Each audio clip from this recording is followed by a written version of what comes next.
has anyone in government ever looked at, okay, if we didn't contract with these type of operators, what would be the societal, or as they say in economics speak, the social cost?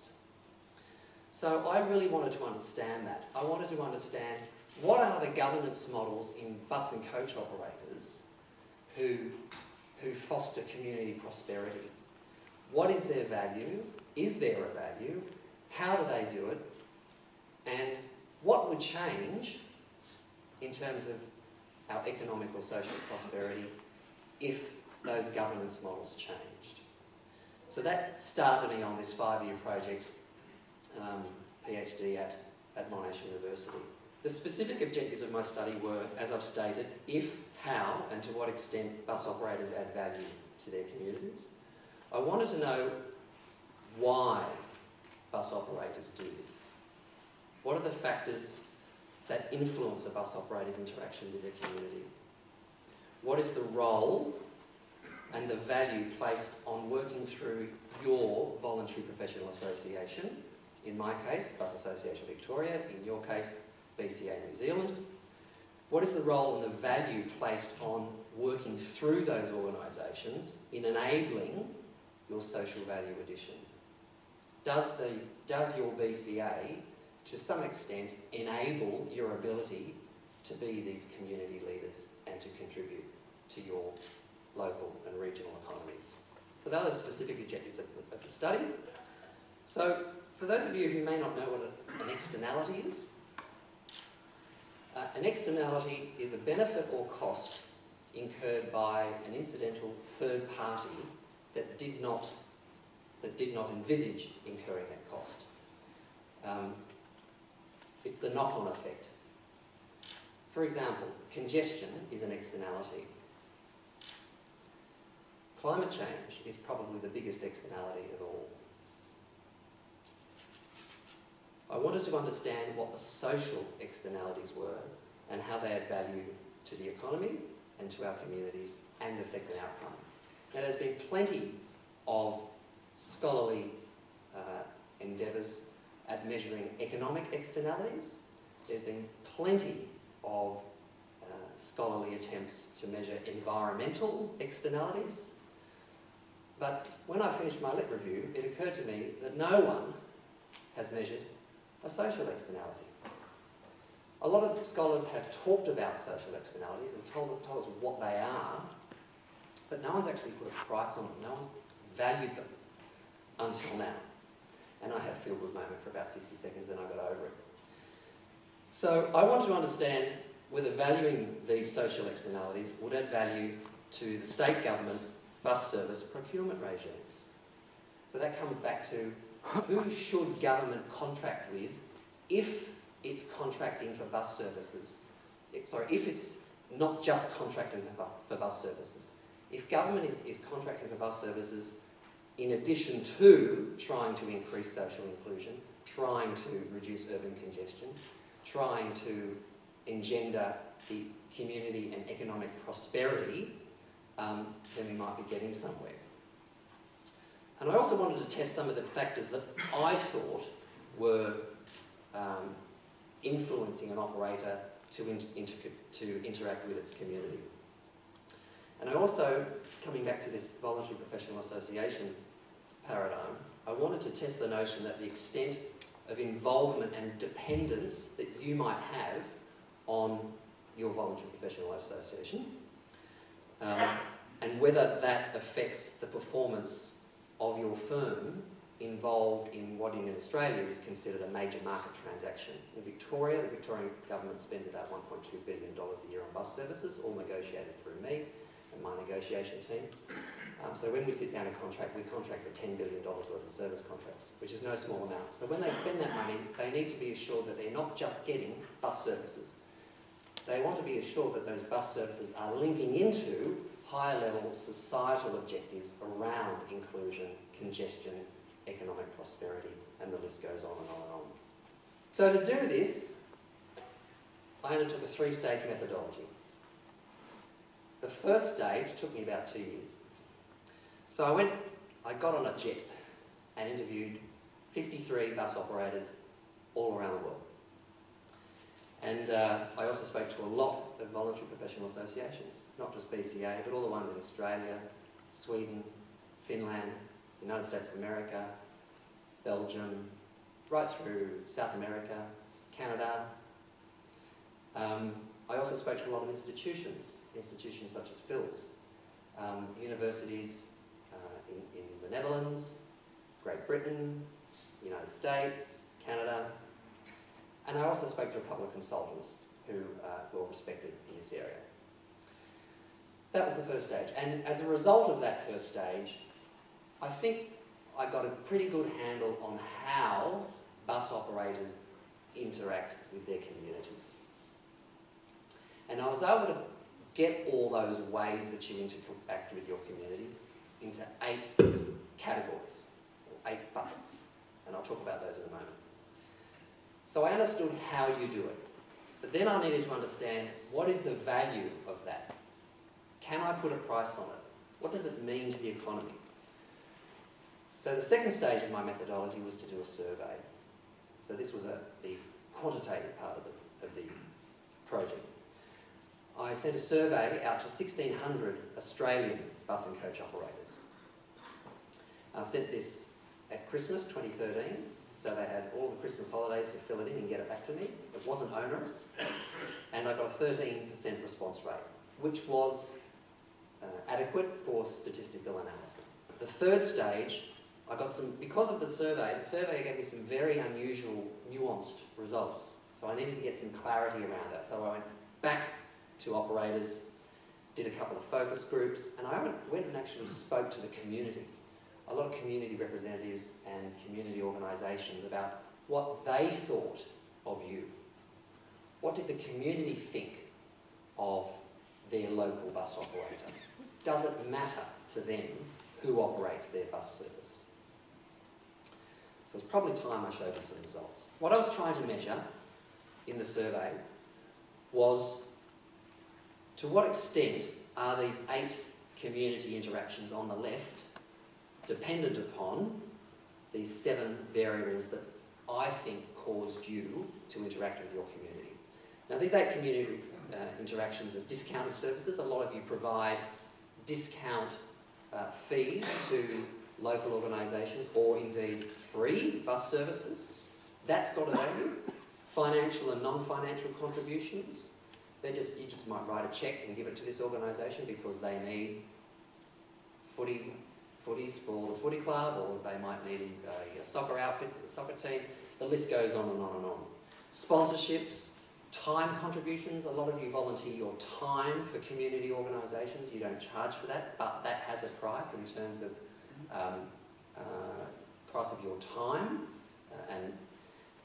and safety and security contributions. That has a value. What I've found, a lot of operators in Australia diverge off the route and take a lot of school students, don't just drop them at the bus stop, for instance, they take them to the house. That has a value, safety and security. If I can pause for a moment, several operators around Australia told me of situations where they went to drop the child off at the bus stop, but the parent wasn't there, so they ran the child down to the house, the parent wasn't there, they walked around the house through the windows, and the parent just happened to be lying on the floor, unconscious, so the bus operator rang the ambulance, the person was okay. But the point is that there are lots of examples where bus operators add significant safety and security value to their community. So that incident, that scenario that I just articulated, has a value. It reduced the societal cost on the public health system. Purchasing behaviour. What I've learned is that bus operators are staunch believers in keeping their money in their community. As Gordon was saying earlier, it's all about economic development. I go a little bit further and say yes, but the way to get that economic development is to concentrate on the social realm. Let's foster the way that we work with each other, the way we treat each other, because then the economic bounty will come. And sharing of resources, these last 2 interactions are not interactions between the operator and the community, but they're interactions between operators. You share resources amongst each other. And most of the time, you don't charge for it. If one operator's got a bus that goes unserviceable or a driver rings in sick, you ring your neighbouring or operator friend and say, can I borrow? Could I do this? And you say, yeah, fine, I'll do that. And then you pay it back. You reciprocate when the opportunity arises. The strength of reciprocity in this industry is just fantastic. That has a value. And lastly, combining resources. We do some very large people moving projects in Victoria. We've got a removal of level crossing project going on where the government's trying to remove 50 level crossings in 8 years. We don't have one operator in Victoria big enough to move all the displaced rail passengers by bus. So all the operators have to combine, well, a lot of operators have to combine their resources and work together and present themselves to government as one contractor. That has a value. That reciprocity has a value. I've priced that. So they're the 8 community directions. It was my personal observation, my gut feeling over the course of this study, that you did this because of 7 things, and I wanted to test these hypothesised variables. One was firm size. It was just my observation, just my casual observation, that small operators did all this stuff on the left-hand side more than large operators. I wanted to test that. I also got the feeling that school bus operators were far more community-oriented than charter and route bus operators, but I could have been wrong. But it was just the feeling I got, so I wanted to test that. It was also my observation that regional and rural bus operators interacted with their communities far more than those operators based in metropolitan centres. I wanted to test that. I also observed that if the bus operator lived in the community in which they provided a transport service, they had a higher propensity to interact with their community. I could have been wrong, but I wanted to test that. I also observed that operators with a negotiated service contract, as opposed to a tendered service contract, had a greater propensity to interact with their community. I wanted to test that. I also observed that operators had a very strong sense of community. Now, there is a formal index called the Sense of Community Index, which has been used in multiple scholarly attempts for about 20 years. What I learned is that it's actually not a sense of community, it's a sense of community responsibility, and that winds up in the conclusion of the thesis. And social capital linkage, which is the extent of involvement and dependence between you and your voluntary professional association. So in summary, I wanted to test those 7 variables to see whether they were in fact causal variables, whether they were actual predictors of your community interaction. So, to do this, I had to look at 5 theories. Normally in a PhD there's 1 or 2, but because the governance models of bus operators are so diverse, I had to look at 5, so it's a multidisciplinary study. I found this construct called the family point of view, which is developed by a gentleman in Minnesota, the United States, who talks about families' orientation and their sense of responsibility to their community. In the bus context, that is drawn from the fact that so many bus operators in Australia have an identity. Their family name or their family business name has been plastered on the side of the buses for, in some cases, multiple generations. And so the families become embedded in that community. So they've got this legacy in the community. And this is what the family point of view talks about. And that is also very much consistent with localism theory.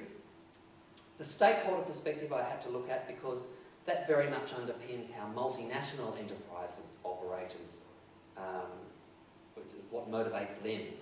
The stakeholder perspective is not just about shareholders, it's about stakeholders. And if you concentrate and have good management and good governance around looking after your stakeholders, that enables you, a multinational enterprise, to deliver its return to its shareholders. So I had to look at that.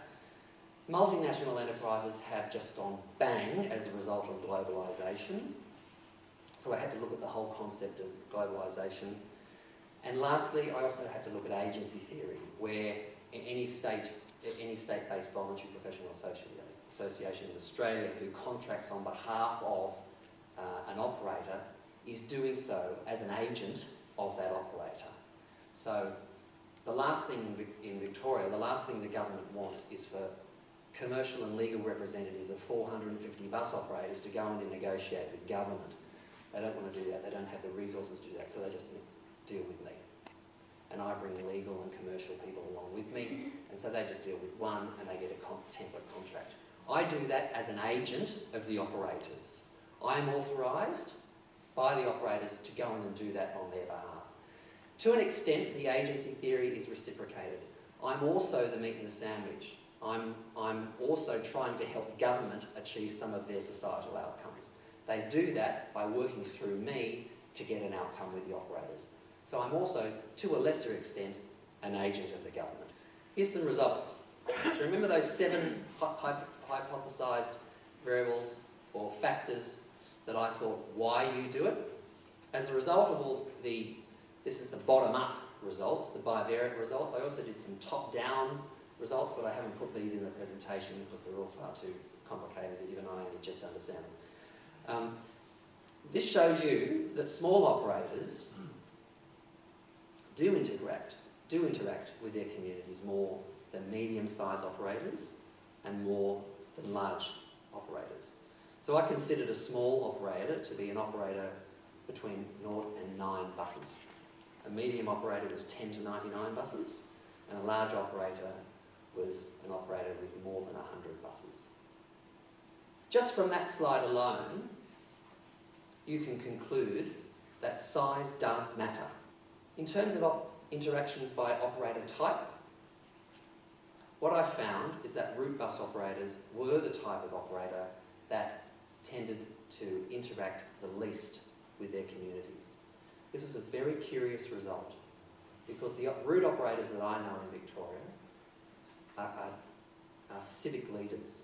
They are well respected in their community because they have been operating those route services, in some cases since the First World War, but in most cases since the end of the Second World War. They've never been replaced, they've always been there. They've been consciously pursuing the social and economic prosperity of their community for generations. So I'm not really sure why I got that result with route operators, but something that is very personally satisfying is that it is the school bus operators that interact with their community the most.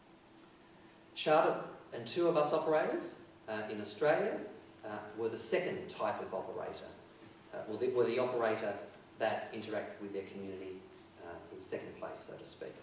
And I understand why that is, because a charter and tour operators community is, in terms of their geographic community of interest, is much bigger than a route operator, because charter and tour operators in Australia operate through multiple states.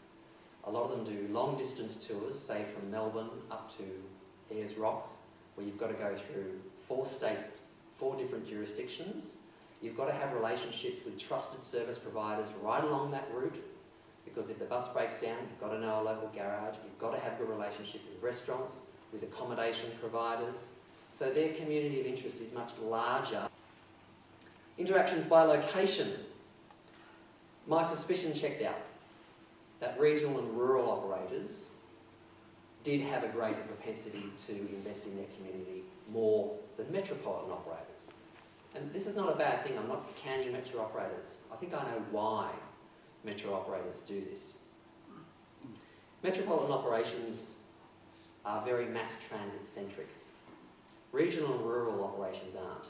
They're more social transit centric. And the margins on metro bus contracts are much lower than the margins on regional and rural bus contracts in Australia. Why? Well, then we haven't got any time to talk about welfare economics. But government, basically in Australia, government doesn't mind paying a regional and rural operator a higher margin in the bush than what it does in metro, because the government wants to get some peace of mind that a good portion of that margin is going to be reinvested in that community, because I don't know what it's like here in New Zealand, but in Australia, our rural towns are dying. And interactions by residents. What I learned is that if operators live in the communities in which they operate a bus service, they are more inclined to interact, as opposed to those who don't live in the community that they operate a bus service. And this one warmed my heart, which it basically says that if you have a negotiated service contract, you are more inclined to interact with your community as opposed to an operator with a tendered contract. And in Australia, virtually all regional and rural bus contracts are negotiated periodically, but every 7 to 10 years by the state government, typically through the Voluntary Professional Association. This is the message we keep on paying government. You can't necessarily pay the debt on a depot or a series of buses off over the term of one service contract. This is why my members contemplate continuity, why they need to embed themselves in the community, develop this reputation, and stay so they can mitigate this debt and return that prosperity to their community. Towards wrapping up, I got some highly suggestive bottom-up support for the 7 factors. I got a lesser degree of top-down statistical support for the 7 factors. The conclusion is that those 7 factors that I talked about earlier do not contain the information necessary to predict the dependent variable, which is community prosperity. They don't tell me everything about why. They don't give me a whole picture as to why you interact with your communities in the manner in which you do. I learned that there are other unidentified factors at work. The best result I got was about 75%. So all those things that I presented on, when you wrap them all together, it basically accounts for about 75% of why operators interact with their communities. So I'm on this eternal quest now to find out, well, what's the other 25%? But I think I know it as a result of the 3rd stage of my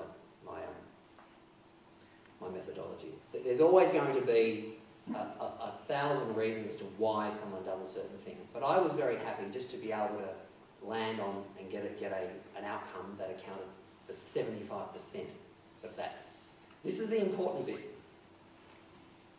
This is where the value that Phil spoke of comes in.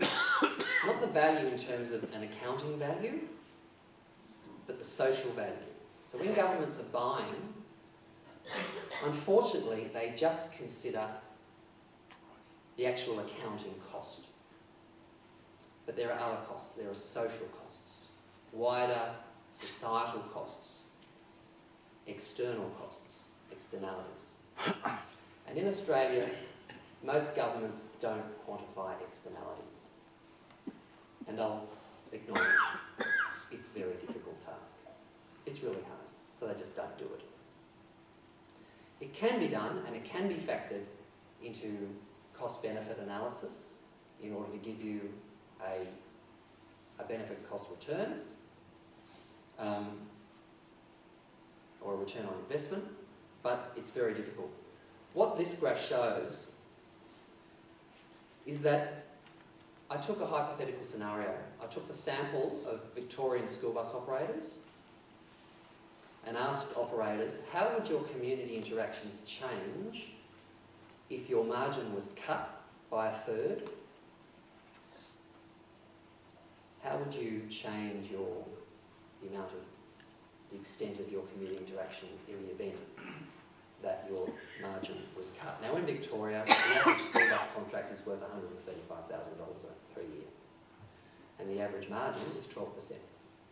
So I basically asked them, how would you change your interactions if $4,500 came straight off the top of your service contract? So the blue bar on the left is the saving to government. That's called the private saving. So government saves $4,500 per school bus contract. just by saying, righto, the average margin is not 12% anymore, it's 8%. So there's an instant saving to government. Great, government thinks fantastic, thanks very much, see you later. Unfortunately, the value of the social costs exceeds that amount. The operators told me that they would spend more than $5,000 less in their community as a result of that.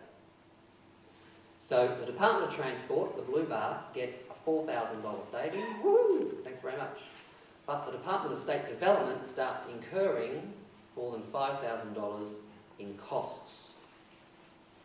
So the left and the right hand and legs and arms and legs of government aren't talking to each other.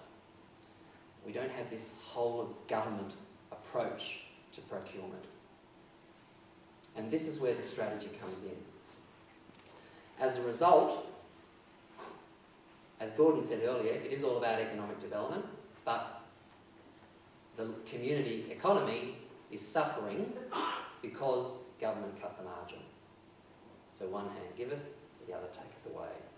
That, of course, yields us a net cost, not a net benefit. It yields us a net societal cost. And as I was intimating earlier, we wonder why we struggle with regional and rural development in Australia. That says it all, that slide. It's because we don't have this whole of government procurement. If we did, I suspect we'd have a lot more prosperous, a lot more community and economic prosperity. So what it means, in my view, is that we need to contract for social values. We can't be contracting for bus services just at the lowest price. We need to consider triple bottom line imperatives and externalities when evaluating major market transactions. That means departments of treasuries and finance right around the world need to be putting a price on externalities, like I've done. I've put a price on social externalities. And we need to build that in to our cost-benefit ratios when we are looking at developing these procurement regimes. Government also needs to get better at whole of government. Governments are big. You know, they're the biggest enterprises in most countries. They're huge. The machinery of government in Australia is just out of control. I'm not sure what it's like here in New Zealand. But I find on a daily basis that the left and right arms just don't talk. And I've proven this because I had a phone call from our authority, our regulator, just recently.